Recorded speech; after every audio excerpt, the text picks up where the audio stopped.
Hello Snapper, good morning. फुंबिलिनि बयनिसिमबो खुलुमनाय बावहरबाय। आसा खालामो नोंथांमोना बयबो मोजाङै दङ आरो आंबो इसोरनि मोजाङै दङ। दिनै फुंजानि नोंथांमोनखौ मोनसे गोदान भिडिअ आरो खनसे बर' रायलायबाय। बिदिब्ला नोंथांमोना दिनै ब्लग नायलांबाय थादों। आङो दिनै मा शेयार खालामनो हायो नोंथांमोननो एसे शेयार खालामनानै स्नाफोर आंहा दिनै फुंजानि आंनि फिसा मन्दिराव एसे फुजा होनानै लाखांलायबाय।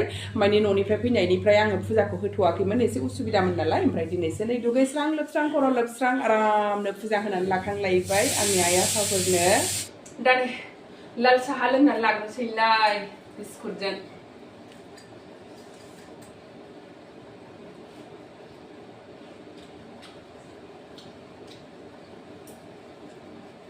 खानायाबो रानाखै जा गुसु मोनलायबाय। माने दुगैनानै मानानै फुजा होनानै बारा गुसु मोनाखैमोन, ओमफ्राय नै दलर थाबाथाय गुसु मोनो। ओमफ्राय नै गथ'आ दाबो सिखारदोंमोन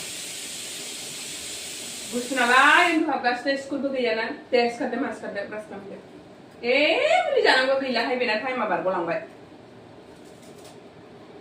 बे रुमावल' मोजां, हिटार होनायखाय गरम थाबाय थानो मोजां। दस्रा रुमाव थांबाथाय गुसु मोनलायलायो।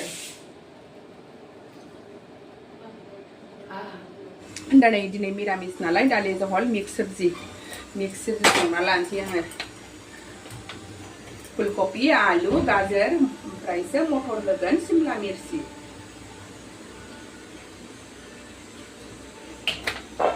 बारा थाव जाजायाहाय।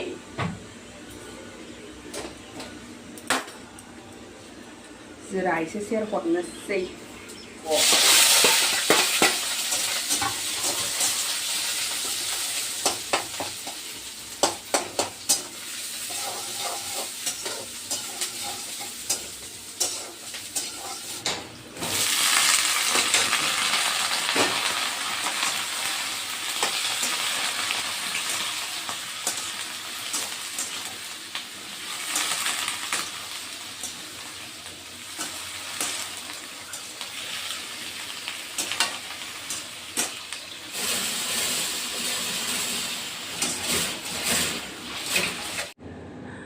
दा नै ओंख्रिमोन सानदिनै बेखौ आङो सुस्रांजोबनानै दा फुगारनानै दोनसैलाय, एसे साइटिं खालामनानै दोनसै। माने दाखालि फैनायनिफ्राय बबे मोनसे सिरिसो बेनि गोजौनिखौल' बानायदोंमोन, ओमफ्राय नैबेखौ बानायनो मोनाखैमोनलाय।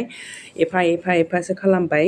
दिनै ओंख्रिमोन सानदि बेखौ साफा खालामनानै लानोसैलाय। बेखौ साफा खालामनायखायनो माने बोरैबा दांनो उसुबिदा मोनगासिनोलाय आरोखि, माबा दुल मिट्टि मोनलाजोबो ना। दिनै बेखौ खालामनानै लाबासो स्रां मोनसिगोनलाय। फाइनेलि मोनबायबो आंना नै दालि जहल, बुट दालिनि जहल, थाइजौ गोरान होलायनानै संलायबाय आङो, आमचुर पाउदार।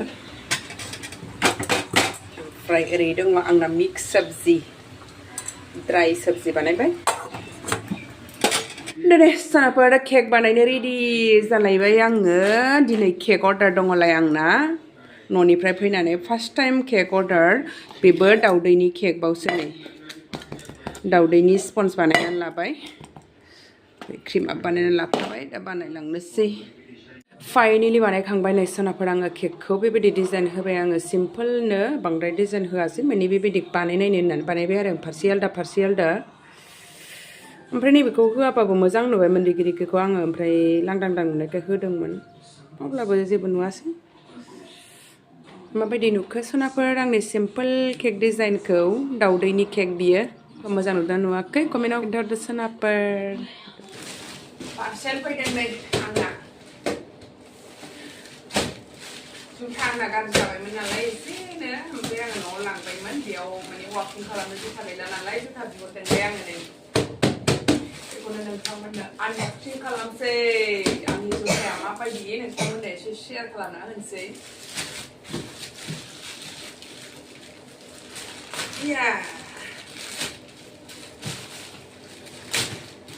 माबायदि फैदोंलै बेबा बुकिंआबा। 1 2 3 देखो मोजांथ' मोजां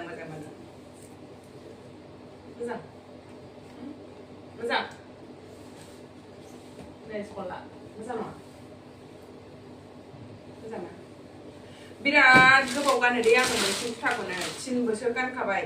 केम्पासनिमोन आवगायनाबो माने मोजां क्वालिटिखौ लाबा गोबाव गानजायो नालाय दाबो आङो नै केम्पासखौनो बिहरबावबाय केम्पासानो बिराद मोजां जोरोना आवगायनायाबो आंना 3 बोसोर गानजाखादों सामफ्रामबो वाकिं खालामबाबो जेबो जाखायाखै दानाबो मोजांथार नै रेजेंनो सलाबो गोराथार कालाराबो जा मोजांखा नै जेरै दङ जेरै फटकआव होदों एरैनो सेमानो फैखादों मोजां मोनबाय आङो माय निउ शुज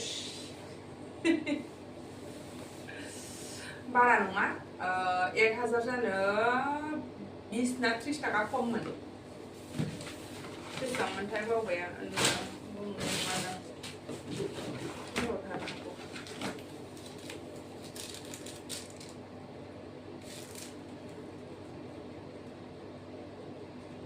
सिनायलाहाय मेगनाबो बुनायखाय जासिनथारला केम्पास कम्पानि जा मोजांखा बेनोमोन सनाफोर माने फुङावनो सफैदोंमोन ओमफ्राय दाना आङो दा बेलासियाव लायनोसै होननानै थानाया बावनानै थादों ओमफ्राय दाना जेलानाखि वाकिं थांनो नागिरो होमबा जुथाखौ गोसोखांबाय दासो लायनानै फैबाय मोनालायबाय मोजांथारहाय मोजांथार गाननायनि र' 8 नाम्बारसो नांखागौ 8 नाम्बार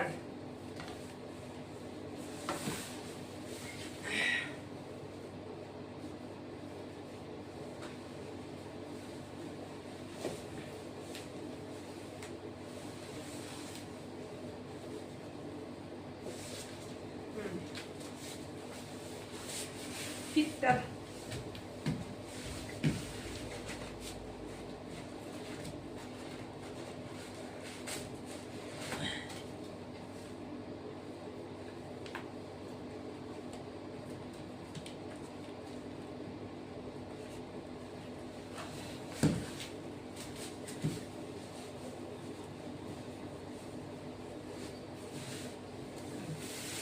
जा मोजांखा कम्फर्टेबल गाननानै गाबोननिफ्राय होथारसां मथि बारा जाबाय जा मोजां गाननो मा जाखो उन्दैया रागा जोंलायबाय आं जुथा बिहरनायनि गथ'आ रागा जोंदों नै जोंना आं जुथा बिहरनायनि आंनो माल बिहरबाथाय रागा जोङो बियो गावना दाखालिसो बायखांबाय आरो आंनि बिहरनायाव दाना मेगन सालायबाय नै बिरादखा मामे फट' मोजां गावनाबो फट' मोजां गावनाबो जाबाय फट' आरामसो मोनदों आङो बिमाफोरनि बायदि जायो नामा बिमाफोरनालाय नै बिदिसो जायो प्लेन माबायदिसो जायो ना सिख्रि गोनां ना बिबार गोनां स्कूल में सबने कहा कि क्या मैंने अपनी मम्मी का पहना हुआ है स्कूलावलाय मा होना बेनो मामिनि जाबाय सोरबा मामिया बिदिखौ गानो जानला मोनला होनखायो नोंनि स्कुलना माबायदिखौथो गानो होमबा कार्टुन गोनांखौसो गाननांगौ कार्टुन एथ' गिदिर ना कार्टुननि गानना बिसिना हरनो नागारनो हाला नै बिसिनायाथ' जोंना बेबायदि रोखासै बेनो सान बेनो हर ओरैबायदि गुसुखा नालाय सोरबा नङा सोरबा दुमफ्ला जानानै थाबाय थाखायो